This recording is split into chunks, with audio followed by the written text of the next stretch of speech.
साथियों, लाल किले से मैंने सबके प्रयास की बात कही थी। आज स्वास्थ्य के क्षेत्र में देश जिस तरह काम कर रहा है, माधव नेत्रालय उन प्रयासों को बढ़ा रहा है। देश के सभी नागरिकों को बेहतर स्वास्थ्य सुविधाएं मिले, ये हमारी प्राथमिकता है। देश में गरीब से गरीब को भी अच्छे से अच्छा इलाज मिले, कोई भी देशवासी जीवन जीने की गरिमा से वंचित न रहे। अपना जीवन देश के लिए दे चुके बुजुर्गों को इलाज की चिंता उनको सताती न रहे, उस परिस्थिति में उनको जीना न पड़े। और ये सरकार की नीति है।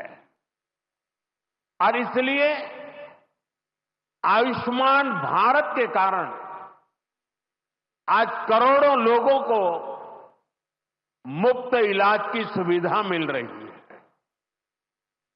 हजारों जन औषधि केंद्र देश के गरीबों को, मध्यम वर्गीय परिवारों को सस्ती दवाएं दे रहे हैं। इन दिनों देश में करीब 1,000 डायलिसिस सेंटर जो मुफ्त में डायलिसिस की सेवा का एक यज्ञ चला रहे हैं। इससे देशवासियों के हजारों करोड़ रुपए बच रहे हैं, उनको स्वास्थ्य लाभ हो रहा है। बीते 10 साल में गांवों में लाखों आयुष्मान आरोग्य मंदिर बने हैं, जहां से लोगों को देश के सर्वश्रेष्ठ डॉक्टरों से टेली मेडिसिन से कंसल्टेशन मिलता है, प्राथमिक इलाज मिलता है और आगे के लिए सहायता होती है। उन्हें रोगों की जांच के लिए सैकड़ों किलोमीटर दूर नहीं जाना पड़ रहा। साथियों, हमने न सिर्फ मेडिकल कॉलेजों की संख्या में 2 गुना वृद्धि की है, लेकिन हमने देश में ऑपरेशनल एम्स की संख्या भी 3 गुना बढ़ाई है। देश में मेडिकल सीट्स भी 2 गुनी हुई है। प्रयास यही है कि आने वाले समय में लोगों की सेवा के लिए ज्यादा से ज्यादा डॉक्टर्स और अच्छे डॉक्टर्स उपलब्ध हो। एक बहुत बड़ा साहसिक निर्णय हमने किया, आजादी के बाद पहली बार हुआ। इस देश का गरीब का बच्चा भी डॉक्टर बन सके, उसके सपने पूरे हो सके, इसलिए विद्यार्थियों को अपनी मातृभाषा में डॉक्टर बनने की सुविधा हमने उपलब्ध कराई। आधुनिक चिकित्सा विज्ञान से जुड़े इन प्रयासों के साथ ही देश अपने पारंपरिक ज्ञान को भी आगे बढ़ा रहा है। हमारे योग और आयुर्वेद, इन्हें भी आज पूरे विश्व में नई पहचान मिली है। भारत का सम्मान बढ़ रहा है। साथियों, किसी भी राष्ट्र का अस्तित्व पीढ़ी दर पीढ़ी उसकी संस्कृति के विस्तार उस राष्ट्र की चेतना के विस्तार पर निर्भर करता है। हम अपने देश का इतिहास देखें तो सैकड़ों वर्षों की गुलामी, इतने आक्रमण, भारत की सामाजिक संरचना को मिटाने की इतनी क्रूर कोशिशें, लेकिन भारत की चेतना कभी समाप्त नहीं हुई। उसकी लौ जलती रही।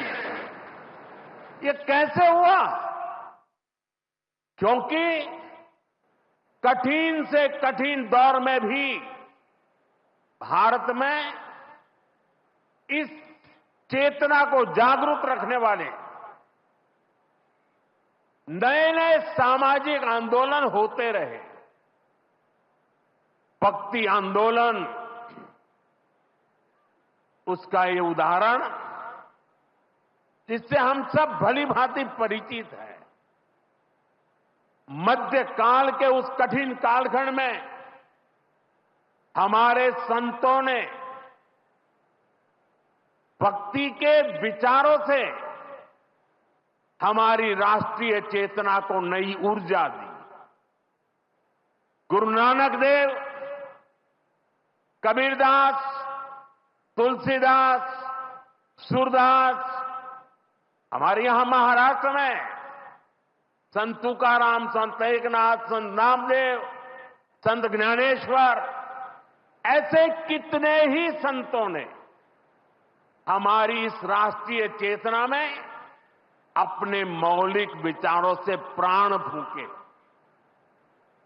इन आंदोलनों ने भेदभाव के फंदों को तोड़कर समाज को एकता के सूत्र में जोड़ा। इसी तरह स्वामी विवेकानंद जैसे महान संत भी हुए।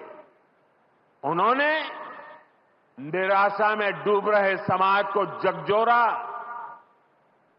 उसे उसके स्वरूप की याद दिलाई, उसमें आत्मविश्वास का संचार किया और हमारी राष्ट्रीय चेतना को बुझने नहीं दिया।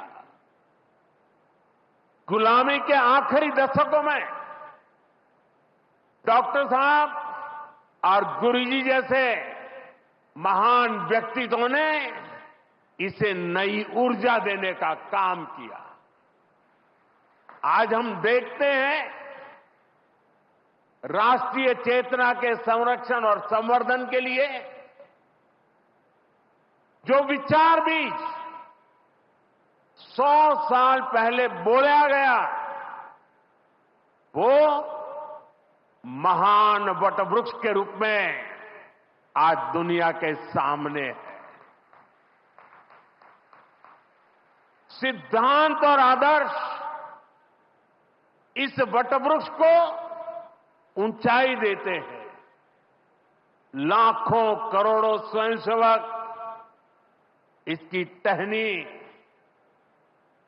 ये कोई साधारण वटवृक्ष नहीं, राष्ट्रीय स्वयंसेवक संघ भारत की अमर संस्कृति का आधुनिक अक्षय वट है। ये अक्षय वट आज भारतीय संस्कृति को, हमारे राष्ट्र की चेतना को निरंतर ऊर्जावान बना रहा है। साथियों, आज जब हम माधव नेत्रालय के नए परिसर का काम शुरू कर रहे हैं, तो दृष्टि की बात स्वाभाविक है। हमारे जीवन में दृष्टि ही हमें दिशा देती है। इसलिए वेदों में भी कामना की गई है, पश्चिम शरदः शतम, अर्थात हम 100 वर्ष तक देखें।